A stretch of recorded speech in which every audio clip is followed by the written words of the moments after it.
Ball मंगा दियो। Hello नमस्कार दोस्तों, मैं हरेंद्र कुमार आप सभी का इंजीनियर हरेंद्र क्लासेस में स्वागत करता हूं। आज हम लोग क्विज का शुरू कर चुके हैं। अब बॉल का कमी है तो आपका पूरा हो जाएगा, ठीक है। ठीक, आइए देखिए, पहला क्वेश्चन है कि अखिल भारतीय ट्रेड यूनियन, अखिल भारतीय, सबसे पहले आप लोग का जो भी दर्शक देख रहे हैं यानी यूट्यूब पर देखने वाले भाइयों के लिए एक क्वेश्चन है। प्रत्येक दिन अब क्वेश्चन आप लोग से एक होगा जिसका आंसर आप कमेंट बॉक्स में रिप्लाई कीजिएगा, ठीक है। बताइए कि भारत की राजधानी दिल्ली से नई दिल्ली कब बना था, ठीक है। भारत की राजधानी दिल्ली से नई दिल्ली कब स्थापित किया गया था या बनाया गया था, ठीक है। कमेंट बॉक्स में जवाब दीजिएगा। चलिए हम लोग बढ़ते हैं आज के सवाल के साथ। अखिल भारतीय ट्रेड यूनियन कांग्रेस की स्थापना कब हुआ था? 1920 में। इसके संस्थापक कौन थे? एन.एम. जोशी। एन.एम. स्वराज पार्टी की स्थापना मोतीलाल नेहरू एवं चित्तरंजन दास। हिंदुस्तान रिपब्लिक एसोसिएशन की स्थापना 1924 में। 1924 में सचिंद्र सन्याल। कौन? बहिष्कृत हितकरणी सभा के 1925 में। बी.आर. अम्बेडकर यानी भीमराव अम्बेडकर। अब भीमराव अम्बेडकर के बायोग्राफी यानी उनका ऑटोबायोग्राफी के पुस्तक का नाम क्या है? बताइए। वेटिंग फॉर वीजा यानी waiting for a visa, waiting for a, हाँ कोई दिक्कत है? अच्छा, राष्ट्रीय स्वयंसेवक संघ की स्थापना कब हुआ था? इसका संस्थापक कौन है? डॉक्टर हेडगेवार। डॉक्टर, ठीक। राष्ट्रीय स्वयं यानी RSS की स्थापना कब हुआ था? 1925 में। इसके संस्थापक कौन थे? हेडगेवार ना, ठीक। नौजवान सभा की स्थापना 1926 ईस्वी में। नौजवान सभा की स्थापना कब हुआ था? 1926 में। किसने किया था? भगत सिंह, छबील दास और यशपाल ने। यशपाल ने। कोई दिक्कत है? हिंदुस्तान सोशलिस्ट रिपब्लिक एसोसिएशन की स्थापना कब हुआ था? 1928 में, ठीक। भगत सिंह ने किया था, ठीक है। खुदाई खिदमतगार के लेखक कौन है? हाँ, खुदाई खिदमतगार के संस्थापक कौन है? अब्दुल गफ्फार खां। 1930 में। अब्दुल गफ्फार खां 1930। सीवी रमन को रमन प्रभाव के लिए कब? 1930 में नोबेल प्राइज मिला था। कोई दिक्कत है? हरिजन सेवक संघ की स्थापना 1932 में किसने किया था? महात्मा गांधी। स्वतंत्र श्रमिक पार्टी की स्थापना किसने किया था? स्वतंत्र श्रमिक पार्टी की स्थापना किसने किया था? डॉक्टर भीमराव अम्बेडकर। 1936 में। 1936 में। बहिष्कृत हितकरणी सभा की स्थापना भी 1924 में डॉक्टर भीमराव अम्बेडकर ने ही किए थे। अच्छा, हरिजन सेवक संघ तो हो गया, पुणे में 1932 में। किसने किया था? महात्मा गांधी। फॉरवर्ड ब्लॉक की स्थापना 1939 ईस्वी में, सुभाष चंद्र बोस, ठीक है। आजाद हिंद फौज की स्थापना 1942 में। रास बिहारी बोस ने किया था 1942 ईस्वी में। आजाद हिंद सरकार की स्थापना सुभाष चंद्र बोस 1943 में। बहुत सुंदर, बहुत लाजवाब जवाब है आज। होम रूल लीग एक राजनीतिक दल था। होम रूल लीग एक राजनीतिक दल था जिसने आयरलैंड में स्वशासन के लिए आंदोलन चलाया। भारत में तिलक द्वारा यानी बाल गंगाधर तिलक द्वारा होम रूल लीग की शुरुआत कहाँ से और कब हुई थी? 28 अप्रैल 1916 को पुणे, ये थी बेलगांव यानी पुणे में हुआ था, ठीक है। बेलगांव पूछ देंगे कहाँ है तो महाराष्ट्र में। बेलगांव कहाँ है? अब बेलगांव देख कर क्या ख्याल है? 1924 में कांग्रेस का अधिवेशन महात्मा गांधी बेलगांव अधिवेशन का अध्यक्षता किए थे। कोई दिक्कत है? क्या चीज? वो तो कर्नाटक में है, स्वर्ण बेलगोला, ठीक है। वहीं पर उपवास के दौरान किसका? चंद्रगुप्त मृत्यु हुआ था। नहीं, आइए, आजाद हिंद सरकार की स्थापना 1943 में। किसने किया था? सुभाष चंद्र बोस, ठीक है, बहुत बढ़िया। राजा राम मोहन राय का जन्म 1772 ईस्वी में। भाई साहब लूसेंट में गलती दिया है, कृपया करके उसको 74 को 72 में कन्वर्ट कर लें, यानी चोट लग सकती है कभी भी पेपर में, ठीक है। तो राजा राम मोहन राय का जन्म 1772 में कहाँ पर? बची नदिया जिला, पश्चिम बंगाल। नहीं, 3 गो पुस्तक, संवाद कौमुदी बंगाली भाषा में, संवाद कौमुदी, ब्रह्म क्रॉनिकल अंग्रेजी भाषा में किसका है? मिरातुल अखबार फारसी भाषा में। 3 पुस्तक किसका? राजा राम। 1828 में ब्रह्म समाज की स्थापना, 1815 में कौन कॉलेज? वेदांत वेदांत के 25 में हुआ था। 1825 में वेदांत कॉलेज की स्थापना हुआ था। 1815 में वो किस चीज की स्थापना किए थे राजा राम मोहन राय? स्कूल था, बालिका की कुछ स्कूल, तो हिंदू कॉलेज जैसे कुछ था। 1815 ईस्वी में वो किस चीज का स्थापना किए थे भाई साहब? जल्दी कमेंट बॉक्स में रिप्लाई करें, ठीक है। अब बताइएगा, ध्यान दीजिए, राजा राम मोहन राय की मृत्यु कब हुई थी?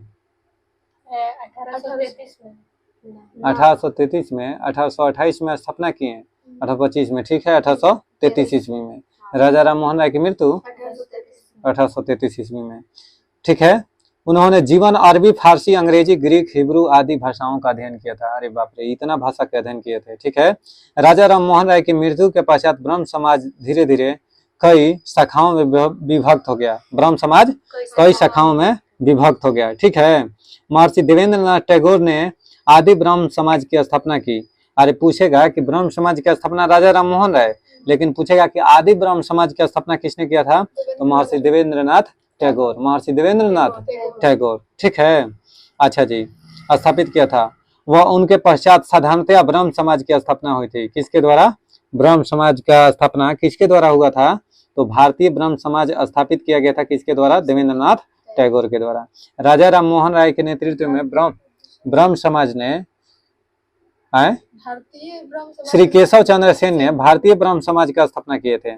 आदि ब्रह्म समाज का स्थापना केशव चंद्र सेन, सॉरी देवेंद्रनाथ, हाँ, यानी देखिए ध्यान से सुनिए, अगर ब्रह्म समाज की स्थापना कहेगा तो राजा राम मोहन राय, आदि ब्रह्म समाज की स्थापना कहेगा तो देवेंद्रनाथ टैगोर, अगर कहेगा कि भारतीय ब्रह्म समाज की स्थापना कहेगा केशव चंद्र सेन, खुद ही कहते हैं।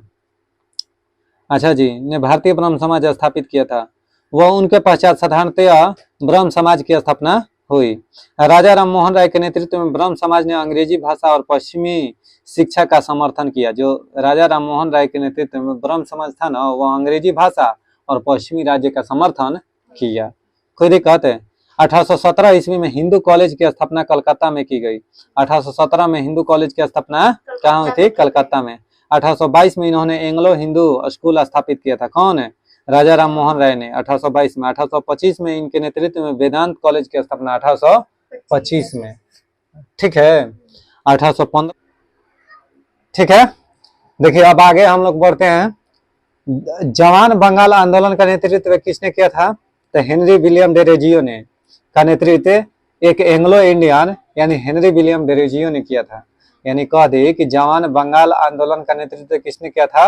हेनरी विलियम डेरोजियो ने किया था। ईश्वर चंद्र विद्यासागर एवं कुंडुकुरी वीरेशलिंगम ने विधवा विवाह को प्रोत्साहित किया था। विधवा विवाह को प्रोत्साहित किसने किया था? ईश्वर चंद्र विद्यासागर। ईश्वर चंद्र विद्यासागर के एगो प्रमुख पुस्तक का नाम भाई साहब, ईश्वर चंद्र विद्यासागर द्वारा लिखित प्रमुख पुस्तक का नाम जल्दी कमेंट बॉक्स में लिखिए, ठीक है।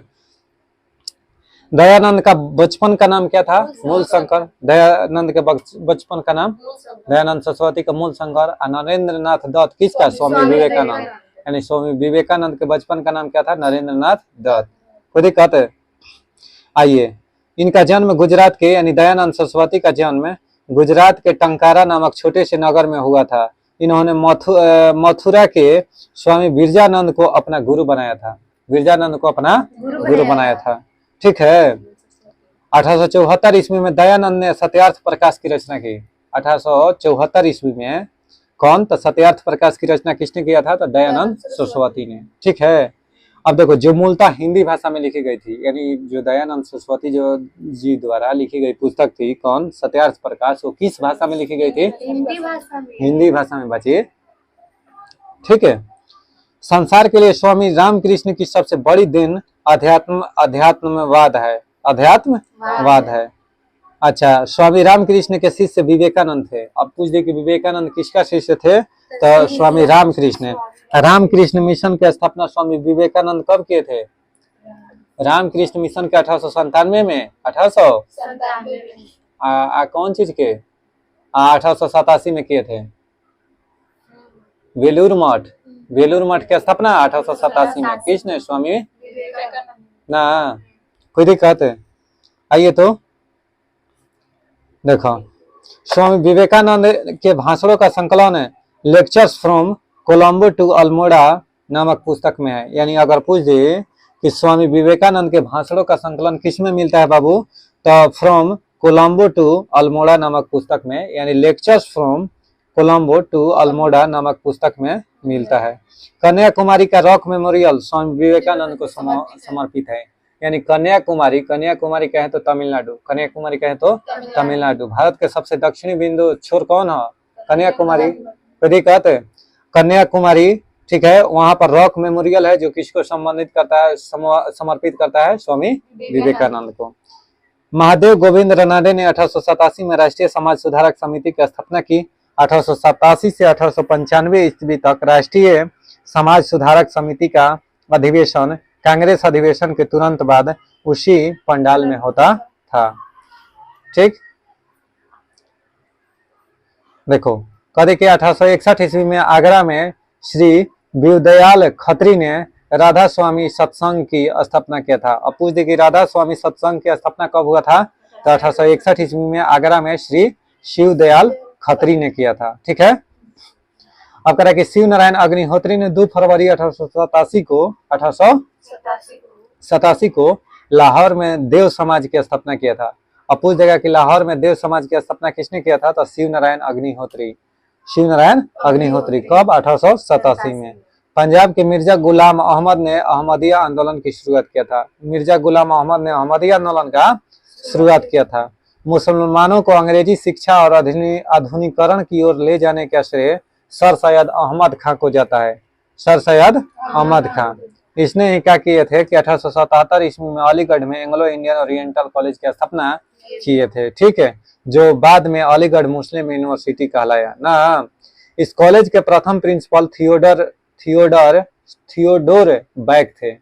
अगर पूछ देगा कि जो अलीगढ़ एंग्लो ओरिएंटल कॉलेज था उसका प्रथम प्रिंसिपल कौन थे, तो थियोडोर बैक थे। तो कहते हैं सर सैयद अहमद खान ने 1877 ईस्वी में अलीगढ़ एंग्लो ओरिएंटल कॉलेज की स्थापना किया था। ये हमेशा पेपर में पूछता है। अब देखो, मुसलमानों का शिक्षा का प्रमुख केंद्र अलीगढ़ हुआ करता था। ठीक है, बताइए भारतीय राष्ट्रीय कांग्रेस की स्थापना कब हुआ था? 28 दिसंबर 1885 को किसने किया था? ए.ओ. ह्यूम। कहा? बम्बई में। इसके प्रथम अधिवेशन की अध्यक्षता किसमें? W.C. बनर्जी ने किया था। बिमलेश चंद्र। बंग भंग आंदोलन के कब स्टार्ट हुआ? 1905 में। बंगाल के विभाजन के विरोध करना इसका उद्देश्य था। मुस्लिम लीग की स्थापना कब हुई थी? 1906 में। आगा खां एवं सलीमुल्लाह खां। कांग्रेस का विभाजन कब हुआ था? 1907 ईस्वी में। नरम दल और गरम दल। सूरत अधिवेशन। कौन? रासबिहारी बोस इसकी अध्यक्षता कर रहे थे। होम रूल आंदोलन 1916 में तिलक एवं एनी बेसेंट ने। पूना से बीजी तिलक और मद्रास से एनी बेसेंट। लखनऊ पैक्ट 1916 में हुआ। कांग्रेस तथा मुस्लिम लीग के बीच क्या था? एक समझौता था। मॉन्टेग्यू चेम्स घोषणा 20 अगस्त 1917 को भारत के मंत्री लॉर्ड मॉन्टेग्यू की घोषणा थी। थी। रॉलेट एक्ट कब पारित हुआ था? 19 मार्च 1919 के। रॉलेट एक्ट जलियांवाला बाग हत्याकांड 13 अप्रैल 1919 के। कोई दिक्कत है? अच्छा जी, खिलाफत आंदोलन 1919 ईस्वी में शौकत अली और मोहम्मद अली। अगर पूछे था कि भारत में खिलाफत आंदोलन कब शुरू हुआ था? 1920 में। अगर पूछेगा खिलाफत आंदोलन खाली, तो 1919 में। कोई दिक्कत है? कहे कि भाई साहब देखिए, तुर्की के खलीफा के संबंध में यह आंदोलन उठा था, खलीफा के समर्थन में। ठीक है, खलीफा के समर्थन में आंदोलन स्टार्ट हुआ था। तो यह आंदोलन विदेश में 1919 में ही शुरू हुआ था, लेकिन भारत में जोर पकड़ा 1920 में। तो भारत में अगर कह देगा ना कि खिलाफत आंदोलन कब प्रारंभ हुआ था? 1920 में। कब? 1920 में। अब आइए, चौरा चौरी कांड कब हुआ था? 5 फरवरी 1922 को। 5 फरवरी 1900। कौन जिला? गोरखपुर जिला। कोई दिक्कत है? उत्तर प्रदेश। असहयोग आंदोलन 1 अगस्त 1920 को महात्मा गांधी ने शुरू किया था। कब स्थगित हुआ? हाँ, चौरी चौरा घटना के बाद इसको स्थगित कर दिया गया। ठीक है। स्वराज्य पार्टी की स्थापना 1 जनवरी 1923 को मोतीलाल नेहरू और चित्तरंजन दास ने। हिंदुस्तान रिपब्लिकन एसोसिएशन की स्थापना 1924 में सचिंद्र सन्याल ने। अगर पूछ देगा कि हिंदुस्तान रिपब्लिक एसोसिएशन का स्थापना कब हुआ था, 1924 ईस्वी में। किसने किया था? सचिंद्र सन्याल ने। बहुत बहुत धन्यवाद। ठीक, अब देखिए साइमन कमीशन की नियुक्ति कब हुई थी? साइमन कमीशन की नियुक्ति 1927 में। भारत आया 1928 में। नेहरू रिपोर्ट प्रकाशित हुआ 1928 में। लाला लाजपत राय की मृत्यु 1928 में ना। हाँ 17 नवंबर। लड़की तेज है, ये लड़की तेज है ना हो। अब आते हैं हम लोग साइंस की ओर। किस ओर? फिजिक्स में। हाँ फिजिक्स में। बाप रे, ठीक है, फिजिक्स में आते हैं नजीरा। ठीक है, आइए परमाणु भौतिकी। परमाणु भौतिकी। अब आते हैं फिजिक्स में। कौन में? फिजिक्स में। ठीक है, परमाणु भौतिकी के बारे में आज चर्चा होगा। भाई साहब लाइन में बने रहिएगा, वीडियो को देखते रहिएगा, कट करके भागेगा नहीं, क्योंकि बहुत जमदार लाजवाब आज क्वेश्चन होगा। नहीं होगा कि नहीं? ठीक है, हाँ हाँ जी। आइए परमाणु। परमाणु क्या है बाबू? तो परमाणु वे सूक्ष्मतम कण है जो रासायनिक क्रिया में भाग ले सकते हैं। परमाणु क्या है वो? यानी रासायनिक अभिक्रिया में भाग ले सकते हैं, परंतु स्वतंत्र अवस्था में नहीं रहते हैं। परमाणु स्वतंत्र अवस्था में नहीं रहते हैं। ठीक है, परमाणु मुख्यतः 3 मूल कणों इलेक्ट्रॉन, प्रोटॉन, न्यूट्रॉन से बना होता है। ठीक है, परमाणु मूलतः इलेक्ट्रॉन, प्रोटॉन व न्यूट्रॉन से मिलकर बना होता है। परमाणु के केंद्र में एक नाभिक होता है जिसमें प्रोटॉन एवं न्यूट्रॉन होता है। इलेक्ट्रॉन नाभिक के चारों ओर चक्कर लगाता है। बहुत सुंदर। बताइए परमाणु में किसकी संख्या समान होती है? प्रोटॉनों और इलेक्ट्रॉनों की संख्या समान होती है एवं आवेश विपरीत होता है। इसीलिए परमाणु विद्युत उदासीन होते हैं। क्योंकि देखो परमाणु के नाभिक में प्रोटॉन और परमाणु में इलेक्ट्रॉन और प्रोटॉन की संख्या समान होती है। अब इलेक्ट्रॉन और प्रोटॉन की संख्या बाबू समान, तो प्रोटॉन पर पॉजिटिव चार्ज। कौन चार्ज? यानी धनायन। नेगेटिव चार्ज माने ऋणायन, यानी ऋणायन। अब पॉजिटिव और नेगेटिव मिल जी तो क्या हो जी? उदासीन हो जी। क्या हो जी? उदासीन हो जी। समझ में आ गई ना बात है? तो उदासीन हो जाएगा। इसी के चलते क्या हुआ कि परमाणु प्रोटॉन और इलेक्ट्रॉन की संख्या समान एवं आवेश विपरीत होते हैं, जिसके कारण यह उदासीन होता। तो परमाणु विद्युत क्या होता है? उदासीन होता है। अच्छा, मूल कणों की विशेषताएं। Proton, neutron, electron. Proton, neutron, electron. कोई दिक्कत है? प्रोटॉन की द्रव्यमान पूछ दी तो 1.672 गुणा 10 के पावर -27 kg। कोई दिक्कत? न्यूट्रॉन के द्रव्यमान 1.675 हो जाता है, देखिएगा, गुणा 10 के पावर -27 kg। इलेक्ट्रॉन का अगर द्रव्यमान करे तो 9.108 गुणा 10 के पावर -31 kg। कोई दिक्कत है? आइए, प्रोटॉन पर आवेश कितना होता है? तो +1.6 गुणा 10 के पावर -19। और न्यूट्रॉन पर आवेश कितना? बोलो, न्यूट्रॉन पर आवेश कितना? बोलो, न्यूट्रॉन पर आवेश बोलो बाबू। 0 आवेश होता है। हाँ, इतना जो है थोड़ी सा गड़बड़ हो जाती है। बात है कि हड़बड़ा जाने से गड़बड़ा जाता है मामला। ठीक है, कोई बात नहीं। हाँ, 0 दिल रहे। ठीक है, आइए, तो न्यूट्रॉन पर आवेश कितना होता है? 0। ठीक है, अच्छा हाँ। अब प्रोटॉन पर आवेश कितना होता है भाई साहब? 1 होता है। प्रोटॉन पर आवेश 1 होता है। इलेक्ट्रॉन पर -1 आवेश होता है। ठीक है, अच्छा, प्रोटॉन की खोज किसने किया था? प्रोटॉन की खोज गोल्डस्टीन ने। ठीक है, प्रोटॉन की खोज गोल्डस्टीन ने, न्यूट्रॉन की खोज चैडविक ने, जेम्स चैडविक ने। ठीक है, और इलेक्ट्रॉन की खोज जे थॉमसन ने। इसी का ट्रिक है ईंट पर नाच। ईंट पर भुलाइएगा नहीं भाई साहब। अब देखिए पॉजिट्रॉन का है हो तो इलेक्ट्रॉन का एंटी कण कौन है? पॉजिट्रॉन। यानी पॉजिट्रॉन इलेक्ट्रॉन का एंटी कण है। इसके खोजकर्ता एंडरसन है। यानी पॉजिट्रॉन के खोजकर्ता कौन है? एंडरसन। या इलेक्ट्रॉन का एंटी कण है। अगर पूछ जाएगा कि पॉजिट्रॉन क्या है तो इलेक्ट्रॉन का एंटी कण है, और इसका खोज किसने किया था? एंडरसन ने।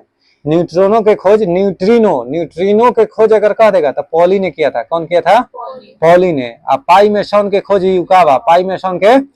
अब फोटोन का आइंस्टीन। फोटोन का प्रकाश के कण छोटे छोटे फोटोनों से मिलकर, यानी प्रकाश के जो किरण होता है ना, छोटे छोटे फोटोनों से मिलकर बना होता है। यही अल्बर्ट आइंस्टीन साहब दिए थे। कैथोड किरण क्या होता है? जब विसर्जन नलिका यानी डिस्चार्ज ट्यूब विसर्जन जौना से बाहर निकले, जब विसर्जन नलिका के सिरों पर 20 किलो वोल्ट का विभवांतर लगाया जाता है और उसका दाब 0.1 मिलीमीटर पारे के स्तंभ के बराबर होता है तो उसके कैथोड से एक इलेक्ट्रॉन पुंज निकलने लगता है, इसे ही कैथोड किरण कहते हैं। देखो जब डिस्चार्ज जो ट्यूब है ना भाभी बची, देखो जब विसर्जन नलिका डिस्चार्ज ट्यूब को क्या कहते हैं? बॉबी। बॉबी आरा देने जो लड़की के कहा जाता है बॉबी, ठीक है। जब विसर्जन नलिका के सिरों पर 20 किलो वोल्ट का विभवांतर लगाया जाता है तो उसका दाब 0.1 मिलीमीटर पारे के स्तंभ के बराबर हो जाता है तो उसके कैथोड से एक इलेक्ट्रॉन पुंज निकलने लगता है, जिसे इसे ही कैथोड किरण कहते हैं, इसे ही कैथोड किरण कहते हैं, ठीक है। अब देखो, अतः कैथोड किरण केवल उच्च ऊर्जा वाले इलेक्ट्रॉन का पुंज है। कैथोड किरण केवल उच्च ऊर्जा वाले इलेक्ट्रॉनों का पुंज है, ठीक है। अब देखिए कैथोड किरण, कैथोड किरण को केवल गैस का प्रयोग करके पैदा किया जा सकता है। कैथोड किरणों का वेग प्रकाश के वेग का 1/10 में 10 गुना होता है, 1/10 में। फोटोग्राफिक प्लेट को प्रभावित करता है, फोटोग्राफिक प्लेट को या विद्युत चुम्बक के क्षेत्र में विक्षेपित होता है, विद्युत चुम्बक के क्षेत्र में विक्षेपित होता है। कैथोड किरण जब विद्युतीय क्षेत्र से होकर लंबवत गुजरती हैं तो इसका रास्ता परवलयकार होता है। कैसा होता है? परवलयकार होता है, ठीक है। कैथोड किरणें ऋणात्मक, एनोड किरणें धनात्मक, ठीक है। धनात्मक किरणें विसर्जन नलिका में यदि छिद्र युक्त कैथोड प्रयुक्त किया जाए तो इससे निकलने वाले कैथोड किरणों के ठीक विपरीत दिशा में विक्षेपित हो जाती हैं और एनोड की ओर कुछ किरणें निकलती हैं, अतः ये एनोड निकलने वाली धनावेशित किरणें है। इसका पता जो है ना गोल्ड अस्टीन ने लगाया था, यानी धनावेशित किरणें का पता किसने लगाया था? गोल्ड अस्टीन ने, ठीक है। अच्छा, धनावेशित किरणें क्या होती है? धनात्मक होती हैं या धनात्मक होती हैं। अब आइए, यह विद्युत चुम्बक के क्षेत्र में विक्षोभित हो जाती हैं, और जबकि देखो चुंबकीय क्षेत्र में भी यानी कैथोड किरणें भी चुंबकीय क्षेत्र में विक्षेपित होती हैं, धनात्मक किरणें भी चुंबकीय क्षेत्र में क्या होती हैं? विक्षेपित हो जाती है। खुद ही कहते हैं अर्धचालक। कौन सा? अर्धचालक। अर्धचालक माने सेमीकंडक्टर इसको कहते हैं इंग्लिश में। इसकी प्रतिरोधकता या चालकता धातुओं और विद्युत प्रतिरोधी पदार्थों के बीच होती है। यानी अर्धचालक कहने का मतलब कि उसमें कुछ चालन होगा, कुछ नहीं होगा। खुद ही कहते हैं, उसी को क्या कहेंगे? अर्धचालक। इसकी चालकता जो होती है ना, यानी धातुओं से कम और धातुओं से ज्यादा, अधिक, ठीक है। यानी धातुओं तथा विद्युत रोधी जो पदार्थ था ना, इसके बीच में होता है कौन? अर्धचालक। देखो, तात्विक अर्धचालक दुगो होला, सिलिकॉन और जर्मेनियम, तात्विक अर्धचालक, ठीक है। अब देखिए, निज अर्धचालक किसे कहते हैं? निज अर्धचालक या इंट्रांजिटिव सेमीकंडक्टर। देखो, जिन अर्धचालकों में मुक्त इलेक्ट्रॉन तथा कोटर ऊष्मीय प्रभाव द्वारा उत्पन्न किए जाते हैं उन्हें निज अर्धचालक कहा जाता है। निज अर्धचालकों में मुक्त इलेक्ट्रॉनों की संख्या होलों की संख्या के बराबर होती है, होलों की संख्या के, ठीक है। एक होता है पी टाइप है, एगो एन टाइप। तो एन टाइप में होल होता है, पी टाइप में कोटर होता है। एन टाइप में पी टाइप में कोटर होता है, ठीक है, इलेक्ट्रॉन के लिए। आइए तो होल और कोटर, हाँ सॉरी, देखो पी में क्या होता है? पी में एन में होता है मुक्त इलेक्ट्रॉन, एन टाइप में होता है मुक्त इलेक्ट्रॉन, और पी टाइप में कोटर या होल होता है, ठीक है। यानी एन टाइप जो अर्धचालक होगा ना बच्चे, उसमें क्या होगा? मुक्त इलेक्ट्रॉन होगा, और पी टाइप में क्या होगा? कोटर या होल होता है इलेक्ट्रॉन के लिए, ठीक है। अब आइए, देखो पी टाइप में कोटर या होल होता है, यहाँ पर दे भी दिया एन टाइप में।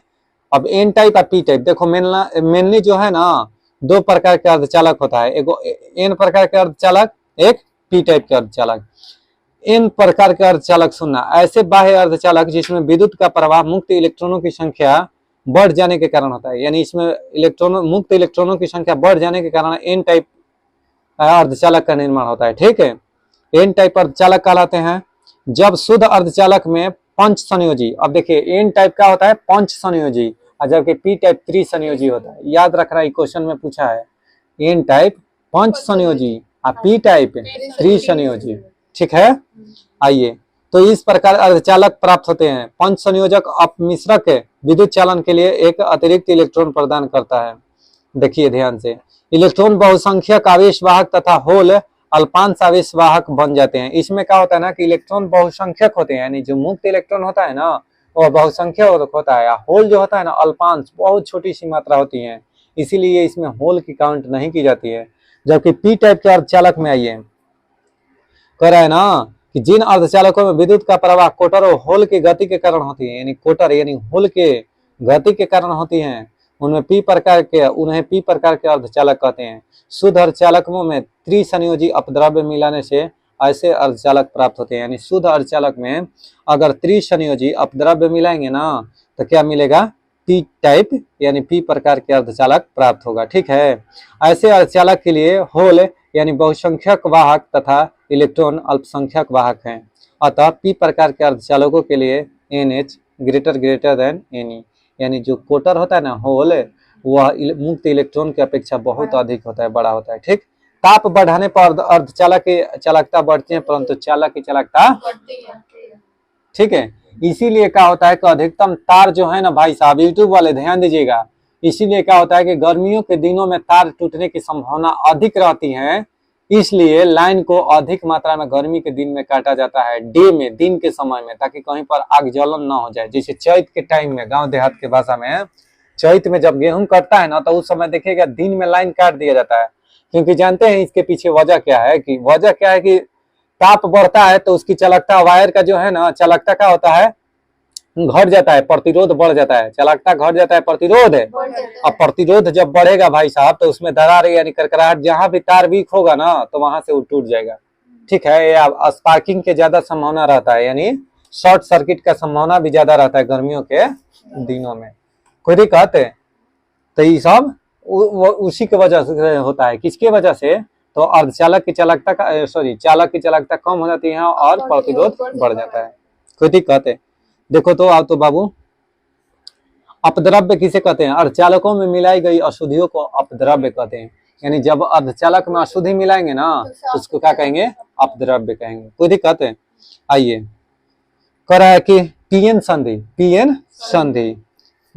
संधि बहुत सी अर्धचालक युक्तों जैसे डायोड, ट्रांजिस्टर आदि की मूल इकाई है। पीएन संधि जो है ना बच्चे, जहां पर एन टाइप और पी टाइप अर्धचालक मिलते हैं ना तो वहीं पर पीएन जंक्शन का निर्माण होता है, यानी पीएन संधि जंक्शन। ठीक है, ठीक। अर्धचालक डायोड यह मूल रूप से एक पीएन संधि होती है जिसके सिरों पर धात्विक संपर्क जुड़े होते हैं ताकि इस संधि पर कोई बाह्य वोल्टता अनुप्रयुक्त की जा सकती है। अर्धचालक डायोड क्या होता है सर?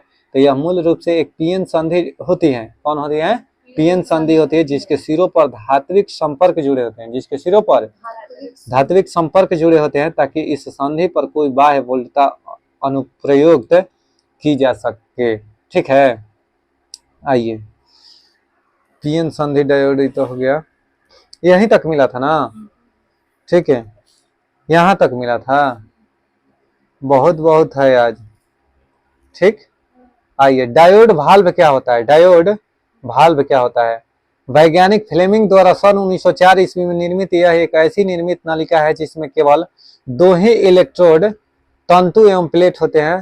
तंतु टंगस्टन का एक पतला तार होता है। तंतु क्या होता है? एक टंगस्टन का पतला तार होता है जिस पर बेरियम ऑक्साइड का लेप होता है। इसे बैटरी के से गर्म करने पर इलेक्ट्रॉन निकलने लगता है जो धनावेशित प्लेट की ओर चलते हैं। इसे डायोड परिपथ में प्लेट धारा का प्रवाह होने लगता है। देखिए, इसको ज्यादा पूछता है। ट्रायोड वाल्व यह 3 इलेक्ट्रोड प्लेट ग्रिड व तंतु वाली एक निर्वात नलिका है। ठीक है, इसका उपयोग ट्रायोड वाल्व का प्रवर्धक, एम्पलीफायर, दोलित्र, ऑसिलेटर और ट्रांसमीटर एवं डिटेक्टर की तरह प्रयोग किया जाता है। जेनर डायोड क्या होता है? इसका जेनर डायोड का आविष्कार सी जेनर ने किया था। कौन किया था? इसे भंजन क्षेत्र में पश्च दिशा के बायस में प्रचलित करने के लिए डिजाइन किया गया है। इसका उपयोग वोल्टता नियंत्रक के रूप में, यानी वोल्टेज को कंट्रोल करना होगा ना तो जेनर डायोड का प्रयोग किया जाता है। अगर वोल्टेज को कंट्रोल करना होगा तो किसका उपयोग करेंगे? जेनर डायोड के। अब बताओ तो बाबू, फोटो डायोड क्या होता है? इसका उपयोग प्रकाशिक संकेतों के संसूचन में होता है, यानी प्रकाशिक जो संकेत होता है ना उसके संसूचन में होता है फोटो डायोड के उपयोग। एलईडी क्या है? Light emitting diode. Light emitting diode, इसका आविष्कार निक होलोनियाक ने किया था। निक होलोनियाक, एलईडी का आविष्कार निक होलोनियाक ने किया था, ठीक है। यह विद्युत ऊर्जा को प्रकाश ऊर्जा में रूपांतरित करता है, या विद्युत ऊर्जा को प्रकाश ऊर्जा में रूपांतरित करता है। आइए, सौर सेल। सौर सेल क्या होता है? सौर सेल मूल रूप से एक ऐसी पीएन संधि होती है जो सौर विकिरणों को आपतित होने पर ईएमएफ उत्पन्न करती है, यानी इलेक्ट्रोमैग्नेटिक फोर्स। यानी सौर सेल मूल रूप से एक ऐसी पीएन संधि होती है जो सौर किरणों को आपतित होने पर ईएमएफ इलेक्ट्रोमैग्नेटिक फोर्स उत्पन्न करती हैं। यह फोटो डायोड के सिद्धांत पर ही कार्य करता है। संधि ट्रांजिस्टर क्या है सर? ट्रांजिस्टर का उपयोग, ट्रांजिस्टर का आविष्कार किसने किया है? तो इसको कई बार पेपर में पूछा है, ध्यान दीजिएगा। बेल टेलीफोन, ट्रांजिस्टर के आविष्कार का श्रेय बेल टेलीफोन प्रयोगशाला यूएसए के जे बार्डिन तथा डब्ल्यू.एच. बेटन को जाता है। यानी जे बार्डिन और डब्ल्यू.एच. बेटन, जे बार्डिन तथा डब्ल्यू.एच. बेटन को जाता है ट्रांजिस्टर, ठीक है। रेक्टिफायर क्या करता है? एसी को डीसी में बदलता है, एसी को डीसी में बदलता है। कोई दिक्कत? डीसी का मतलब होता है डायरेक्ट करंट, एसी का मतलब अल्टरनेटिव करंट, ठीक है। देखिए, एनपीएन ट्रांजिस्टर क्या होता है? एनपीएन ट्रांजिस्टर, इसमें एन प्रकार के अर्धचालक दो पी टाइप के अर्धचालकों के खंड के बीच में होता है, ठीक है। अब पीएनपी ट्रांजिस्टर, इसमें पी प्रकार के अर्धचालक दो एन प्रकार के अर्धचालकों के बीच स्थित होता है। उत्सर्जक क्या होता है सर? यह ट्रांजिस्टर में प्रवाहित धारा के लिए बहुसंख्यक आवेश वाहक की अत्यधिक मात्रा में आपूर्ति करता है। इमीटर जो है ना, ट्रांजिस्टर में प्रवाहित धारा के लिए बहुसंख्यक आवेश वाहक की अत्यधिक मात्रा में आपूर्ति करता है। आधार क्या होता है? यह केंद्रीय खंड होता है, यह अत्यंत पतला तथा कम अपमिश्रित होता है, ठीक है। संग्राहक क्या होता है? यह खंड उत्सर्जक द्वारा प्रदान किए गए बहुसंख्यक आवेश वाहकों के अधिकांश भाग का संग्रहण करता है। ट्रांजिस्टर का उपयोग, इसका आविष्कार प्रवर्धक के भांति कार्य के लिए किया गया था। यानी ट्रांजिस्टर का उपयोग जो है ना, एम्पलीफायर को क्या कहते हैं? प्रवर्धक, यानी कोई चीज के बढ़ाने के लिए, आवेश या कोई भी चीज को बढ़ाने के लिए, एम्पलीफाइड करने के लिए ट्रांजिस्टर का आविष्कार किया गया था, ठीक है। आइए, अब आइए घटना चक्र निकालते हैं। कौन चक्र? हाँ, होमवर्क में जो है ना बहुत बढ़िया बोलती हो, देखो। विद्युत धारा जो है ना, विद्युत धारा और चुंबकत्व, विद्युत धारा और ज्यादा हो जाएगा, तो ज्यादा हो जाएगा ना, तो ऐसा करते हैं कि केवल 17, केवल यानी चुंबकत्व केवल पढ़ना है। कौन? चुंबकत्व, इसी को पढ़ के आना है, खाली चुंबकत्व 17 है जाता, कोई दिक्कत? आइए, लूसेंट में देखिए भाई साहब, लूसेंट में गौर फरमाइएगा। होमवर्क इतिहास में कहाँ तक हम लोग का ये वाला पार्ट रह गया ना, ये वाला पूरा कंप्लीट करके आना है, ये वाला पूरा सब, ठीक है, आराम से, ठीक है, कोई गड़बड़ाना नहीं है। पेज नंबर देखिए 53 है, पेज नंबर लूसेंट में पेज नंबर 53 टास्क के रूप में दिया जा रहा है। कृपया करके घर पर याद करके आए और मेरे साथ आप सवाल का जवाब दें, आंसर दें, देने की कृपया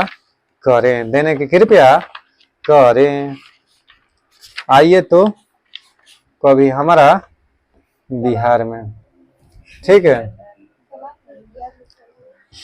देखिए, भारतीय राज्य व्यवस्था एवं प्रशासन, भारतीय राज्य व्यवस्था एवं शासन, प्रशासन नहीं, कौन? शासन, ठीक है। नीतीश जी के सरकार है, बिहार में बाहर है। देखो, भारत का संवैधानिक विकास, भारत का संवैधानिक विकास, कोलकाता में सर्वोच्च न्यायालय की स्थापना का प्रावधान किया गया था। कलकत्ता में सर्वोच्च न्यायालय की स्थापना का प्रावधान किया गया था रेगुलेटिंग एक्ट 1773 के तहत। कलकत्ता में कलकत्ता में सर्वोच्च न्यायालय की स्थापना का प्रावधान रेगुलेटिंग एक्ट 1773 के तहत किया गया था। 1774 में उजा का रहे सर्वोच्च न्यायालय की स्थापना हुआ था। नहीं, भारत में उपनिवेश शासन के संदर्भ में 1843 में इल्बर्ट बिल पारित हुआ था। कई बार पेपर का क्वेश्चन है भाई साहब, इल्बर्ट बिल कब पारित हुआ था? तो 1883 में। कब? आइए तो बढ़ते हैं हम आगे की ओर। ठीक है, देखिए भारत का संघीय न्यायालय स्थापित किया गया था 1937 में। यानी कह देगा कि भारत का संघीय न्यायालय कब स्थापित किया गया था? 1937 ईस्वी में। भारत में संघीय न्यायालय की स्थापना की गई थी भारत सरकार अधिनियम 1935 के द्वारा। भारत सरकार अधिनियम 1935 के द्वारा भारत में संघीय न्यायालय की स्थापना की गई थी। और भारत में संघीय न्यायालय की स्थापित किया गया था तो 1937 ईस्वी में। ये अधिनियम पूछेगा तो 1935 के, और कब स्थापित किया गया था? तो 1935 में, सॉरी 1937 में। ठीक, अच्छा बताइए कि आरबीआई का जो मुख्यालय था ना, आरबीआई का हेडक्वार्टर कोलकाता से मुंबई कब स्थानांतरित किया गया था? 1937 में। पहले था मुंबई से कोलकाता, 1937 ईस्वी में कोलकाता से मुंबई स्थानांतरित किया गया था। ठीक है, भारतीय विधान परिषद को बजट पर बहस करने की शक्ति किसके अंतर्गत प्राप्त हुई? तो भारतीय परिषद अधिनियम 1892 के द्वारा। बहुत लाजवाब क्वेश्चन है। ठीक है, बहुत सुंदर क्वेश्चन। भारतीय विधान परिषद को बजट पर बहस करने की शक्ति 1892 के भारतीय परिषद अधिनियम द्वारा प्राप्त हुआ। शक्ति कब प्राप्त हुआ? 1892 के भारतीय परिषद अधिनियम द्वारा प्राप्त हुआ। देखो सुमेलित कीजिए, ये वाला है तो ध्यान से देखेगा, सब सुमेलित वाला बोलेंगे। नियंत्रण परिषद की स्थापना पिट्स इंडिया एक्ट, जो पिट्स का भारतीय अधिनियम पारित हुआ था ना, पिट्स इंडिया एक्ट 1784, इसके द्वारा नियंत्रण परिषद की स्थापना हुई। सर्वोच्च न्यायालय की स्थापना 1773 के अधिनियम से 1774 में। इंग्लिश मिशनरियों को भारत में कार्य करने की अनुमति 1843 के अधिनियम से। 1843 के अधिनियम पारित हुआ, चार्टर एक्ट, जिसके तहत इंग्लिश मिशनरियों को यानी अंग्रेजी मिशनरियों को, ईसाइयों को भारत में कार्य करने की अनुमति मिली। गवर्नर जनरल की परिषद में कानूनी सदस्य की नियुक्ति चार्टर अधिनियम 1833। चार्टर अधिनियम 1833। ठीक है, आइए भारत में अंग्रेजी शिक्षा की नींव निम्नलिखित द्वारा पड़ी थी। 1813 के चार्टर एक्ट द्वारा भारत में अंग्रेजी शिक्षा की नींव पड़ी थी। चार्टर एक्ट 1813 के द्वारा। General committee of public instruction 1823। ठीक है, देखो भारत में अंग्रेजी शिक्षा की नींव निम्नलिखित द्वारा पड़ी थी। तो एक तो charter act 1813, general committee of public instruction 1823, प्राच्यविद तथा आंग्लविद विवाद, ये तीनों के फलस्वरूप भारत में अंग्रेजी शिक्षा की नींव पड़ी थी। 1919 के भारत शासन अधिनियम की प्रमुख विशेषता है। 1919 में भारत शासन अधिनियम पारित हुआ था ना, तो उसका प्रमुख विशेषता क्या है? तो प्रांतों में कार्यकारिणी सरकार में द्वैत शासन की व्यवस्था हुई। कौन सी? द्वैत शासन की व्यवस्था हुई।